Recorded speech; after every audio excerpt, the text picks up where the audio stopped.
This channel does not promote any violent, harmful, or illegal activities. All content provided by this channel is meant for an educational purpose only. SIR নির্বাচন সম্পূর্ণভাবে নির্বাচন কমিশনের চক্রান্ত। বিএলওদের উপর মানসিক চাপ তৈরি করা এবং সাধারণ নাগরিকদের হেনস্থা করার অভিযোগ তুলে ধরে আলিপুর গোপালনগর মোড় সংলগ্ন যে সার্ভে বিল্ডিং রয়েছে তার সামনে বিক্ষোভ। দেখুন সেই ছবি আপনাদের সামনে আমরা তুলে ধরছি। সুপ্রিয় রয়েছেন আমার সঙ্গে। সুপ্রিয়, কি অভিযোগে এই বিক্ষোভ? বিএলওরা খারাপ আমরা একদিনও বলি।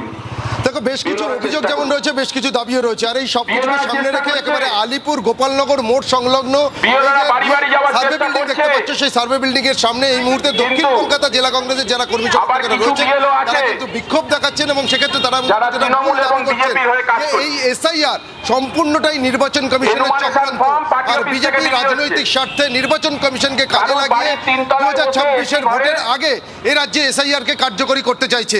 আর বিএলওদের উপরে দিনের পর দিন যেভাবে মানসিক চাপ বাড়ানো হচ্ছে তাতে বহু জায়গাতে বিএলওরা অসুস্থ হয়ে পড়ছেন, কোথাও কোথাও তারা আত্মহত্যা করার মতো পরিস্থিতির মুখোমুখি হচ্ছেন এবং সাধারণ মানুষ হয়রানির পরিস্থিতির মুখোমুখি হতে হচ্ছে। আর এই সমস্ত কিছুকে সামনে রেখেই কিন্তু এই মুহূর্তে আমরা দেখতে পাচ্ছি একেবারে বিক্ষোভ চলছে। আমরা সরাসরি একটু কথা বলি আশুতোষ দার সঙ্গে। আশুতোষ দা, প্রদীপ দা রয়েছেন, প্রদীপ দার সঙ্গে একটু কথা বলি। প্রদীপ দা, কি কি দাবি রয়েছে?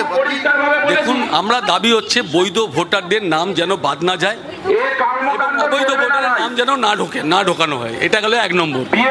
এসআইআর এর ফর্ম দিচ্ছে, বিএলও সই করছে ইনিশিয়াল, তার মধ্যে কোনো স্ট্যাম্প থাকছে না। সুপ্রিয়, কোথাও সেই একই দাবি, যাতে অবৈধ ভোটারের নাম না থাকে এবং বৈধ ভোটারের নাম যাতে বাদ না যায়। কার্তিক পুজোর বিসর্জনের শোভাযাত্রাকে কেন্দ্র করে উত্তেজনা কৃষ্ণনগরে। দুই বারোয়ারি বিসর্জনকে কেন্দ্র করে রীতিমতো পরিস্থিতি উত্তপ্ত হয়ে ওঠে। দুই পক্ষের মধ্যে মারামারি, বাঁশ হাতে দাপাদাপি পুজো কমিটির সদস্যদের। ঘটনাস্থলে কোতোয়ালি থানার পুলিশ গিয়ে পরিস্থিতি সামাল দেয়। মহাদেব রয়েছেন আমাদের সঙ্গে। মহাদেব, এই ঘটনায় এখনো পর্যন্ত কি আপডেট পাচ্ছ তুমি? কোথা থেকে এই সংঘর্ষের সূত্রপাত? এখন কি পরিস্থিতি? পুলিশের পক্ষ থেকে মামলা রুজু করা হয়েছে, যেহেতু এখনো পর্যন্ত এই ঘটনায় কাউকে গ্রেফতার করা হয়নি। আমি তোমায় বলি যে মাঝে মধ্যেই কিন্তু কৃষ্ণনগরে যে সকল ইরানিয়ান প্রক্রিয়াগুলি লক্ষ্য করা যাচ্ছে বা পুজোকে কেন্দ্র করে যে বিসর্জন প্রক্রিয়া, সেই প্রক্রিয়ায় কিন্তু দেখা যাচ্ছে দুটি বারোয়ারির মধ্যে বা মাঝে মধ্যে সংঘর্ষ লক্ষ্য করা যাচ্ছে। বিগত কয়েকদিন আগে যে জগদ্ধাত্রী পুজো ছিল সেক্ষেত্রেও যেমন দেখা গেছে বিভিন্ন ক্ষেত্রে বিভিন্ন সময় যে লক্ষ্য করা গেছে যে উদ্যোক্তাদের মধ্যে মারামারি, লাঠি দিয়ে মারামারি, তেমনই কার্তিক পুজো নিরঞ্জনকে কেন্দ্র করে কিন্তু কৃষ্ণনগর পোস্ট অফিস মোড়ে যে উত্তেজনা ছড়ালো তাতে কিন্তু রীতিমতো মানুষজন আতঙ্কিত হয়ে চলে যায় এবং পুলিশ ঘটনাস্থলে এসে পরিস্থিতি সামাল দেয়। সেখানে অভিযোগ ওঠে যে একটি বারোয়ারির পক্ষ থেকে আরেকটি বারোয়ারিকে মারধর করা হয় এবং তাদেরকে বাস দিয়ে পর্যন্ত মারধর করা হয়। দোষারোপ পাল্টা দোষারোপ চলছে। একবার মহাদেব সঙ্গে থাকো, একবার সেই ছবি আপনাদের সামনে আমরা তুলে ধরি। টিভি9 এক্সক্লুসিভ দেখছেন। দেখুন, কার্তিক পুজোর বিসর্জন এবং এই বিসর্জনকে কেন্দ্র করে রীতিমতো ধুন্ধুমার।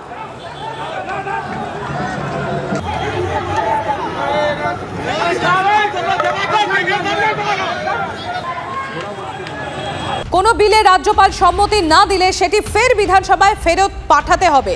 রাজ্যপাল বিল আটকে রাখতে পারবেন না। প্রেসিডেন্সিয়াল রেফারেন্স মামলায় আজ এমনই পর্যবেক্ষণ সুপ্রিম কোর্টের প্রধান বিচারপতির নেতৃত্বাধীন সাংবিধানিক বেঞ্চের। আরও বিস্তারিত আমরা জানবো। শ্রাবন্তী রয়েছেন আমাদের সঙ্গে। শ্রাবন্তী, আমরা বরাবর দেখেছি রাজ্যের তরফ থেকে একটা অভিযোগ উঠত যে রাজ্যপাল সেখানে রাজ্যের প্রচুর বিল আটকে রেখেছেন, সই করছেন না, ছাড়ছেন না, রাজভবনেই পড়ে থাকছে সেই ফাইলগুলো।